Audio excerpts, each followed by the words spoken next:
This segment is simply part of a much larger initiative that we're involved in here in public television and FiOS on all of our platforms called Right from the Start NJ. It's a public awareness campaign that tries to focus on the issues that matter, the challenges, the opportunities for infants and toddlers. And we are pleased to welcome as part of that series, Kaitlin Mulcahy, Associate Director of the Center for Autism and Early Childhood Mental Health, Montclair State University, a great university. Yes. Happens to be my alma mater, Oh, great place. So this Right from the Start NJ campaign, you were part of a forum with 8 professionals in the field. What was the biggest takeaway for you? We did 3 half hours. By the way, go on our website, Right from the Start NJ, you can see excerpts from it. What was your biggest takeaway? Because I thought, oh, we can have enough to talk about. That's an hour and a half. Yeah, no, the biggest takeaway was that we didn't have enough time to talk about all of the ways that this campaign can impact our society. Like? So when we talk about infants and toddlers, we talk about prenatal, parenting, we hit everything: economics, politics, workforce, how we are as a society. We actually, education, health, it is the start of who we all become. So it's almost like you can never have enough time to talk about it. Why don't we, as a society, talk about infants and toddlers and prenatal care more? I think, unfortunately, our paradigm has been towards intervention down the line. What does that mean? So intervening Wait till when there's a problem later? Right, intervening in problems rather than promoting health. And you can look at lots of politics to see that that's how our paradigm has been. I think we have an opportunity now to shift. Paradigm meaning our model, our worldview, the way we choose to deal with things. I think we have an opportunity now to shift and understand that that is not only expensive, it's too late. We need to think about early intervention as early as we can. Define it. Early intervention for what and with whom? For families at the beginning. So the earliest Give us moments. a for instance. Earliest moments of family development, prenatal. We don't do enough to support families when they're expecting children, particularly in different communities. So there's an enormous disparity in the access to prenatal care. I mean, but no disrespect, I'm devil's advocate. Yeah. The baby's not there. Right, not yet. Okay, so what? Why is it so important? Yeah. Because of what we have learned about the brain growth in the womb and also prenatal experience for parents. So a pregnant mom, if she's under stress, the baby feels that stress.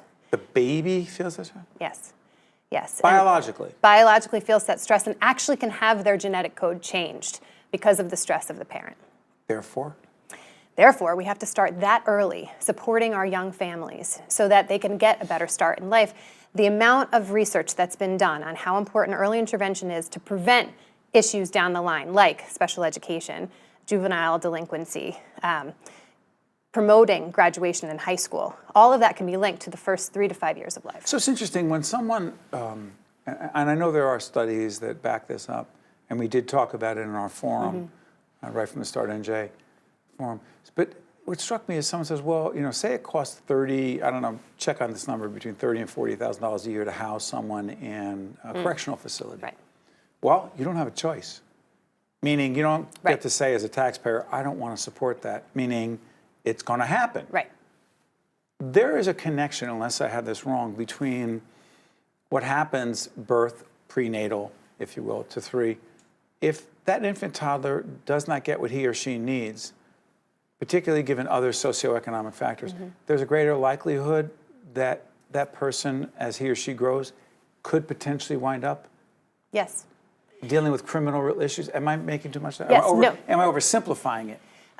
No, I think we have to speak quite clearly, and you can do a linear watch from what happens in the earliest years to what happens later. And typically it has to do with educational outcomes. And then from there, we know that if you don't have strong education, you're not going to get a job. When you don't have a job, you don't have economic opportunity, and you look for other adaptive strategies, oftentimes, that might take you to a criminal behavior.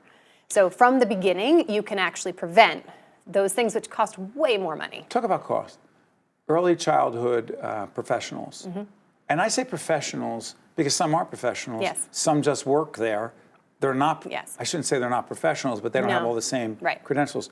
How well trained are they, and how consistent is that training? Right, it's not consistent. And unfortunately, while some people might have beautiful hearts and be amazing caregivers, They really care. They really care. It is a hard job. People call it babysitting. It's actually brain building. Brain building? Brain What building. do you mean by that? We know that the earliest relationships are what builds the brain in the first 3 to 5 years of life. It's those children's relationships with caregivers. So when we sort of disparage these people who do this work all day long. Oh, they're babysitting. They're babysitting, yes. And some of our families have to use care from 6 a.m. in the morning to 6 p.m. at night. So yes, it's absolutely parents' job to raise children. I've heard that argument many times. Oh, it's a parent's job. We don't want to put our money into these public services.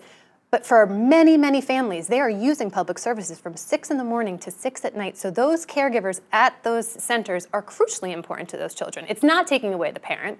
It's saying we've got to bring everybody in. It actually literally does take a village. That is not a saying. That is not a political statement. That is truth. That is fact. Anybody who has a family knows that regardless of socioeconomic status, you need your people. You need your people around you. Sorry for interrupting. What is it, Kaitlin, that what should we be doing as a society, whether in terms of public policy or actions in other ways, to raise the standards for those who are caring for the most vulnerable, infants and toddlers? Yes, I think initially it needs to go with raising their wages. It's very difficult to ask those people who work in that field to go to school to get more education when they don't have a living wage to go to their jobs. And most of those families, most of those women, principally who work at these child care centers, also have to send their children to child care. And because they make a certain wage, their children are going to less quality child care centers. And it's this cascade of disparity. So first, their wages need to be increased without question.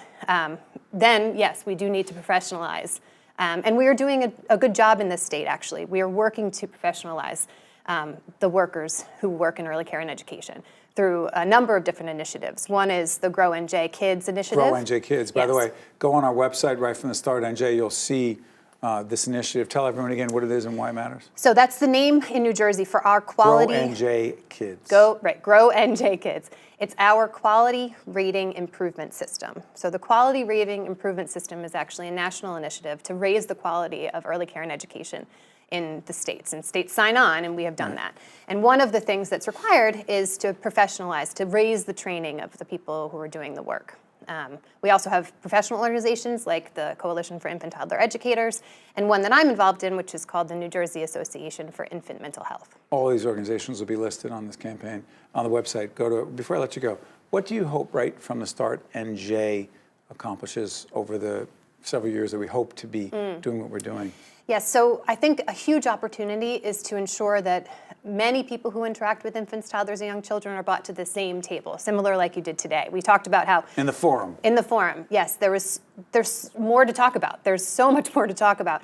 And because it touches so many different constituents and agencies, it's important for us to be on the same page. We can't prioritize one thing over another. Universal pre-K versus early intervention versus home visiting. That's not our job. Our job is to say this is all connected. If we actually want to be right from the start, we all have to be together. Can't thank you enough for being part of this most important effort, and thank our friends and colleagues at the Montclair State University. Well done. Stay right there. We'll be right back right after this. Thank you, Kaitlin. Thank you. The preceding program has been a production of the Caucus Educational Corporation, celebrating over 25 years of broadcast excellence. Funding for this edition of Caucus New Jersey has been provided by Summit Medical Group, Horizon Blue Cross Blue Shield of New Jersey, Fedway Associates, Johnson & Johnson, Valley National Bank, United Airlines, and by Choose New Jersey. Transportation provided by Airbrook Limousine, serving the metropolitan New York, New Jersey area. Caucus New Jersey has been produced in partnership with TriStar Studios.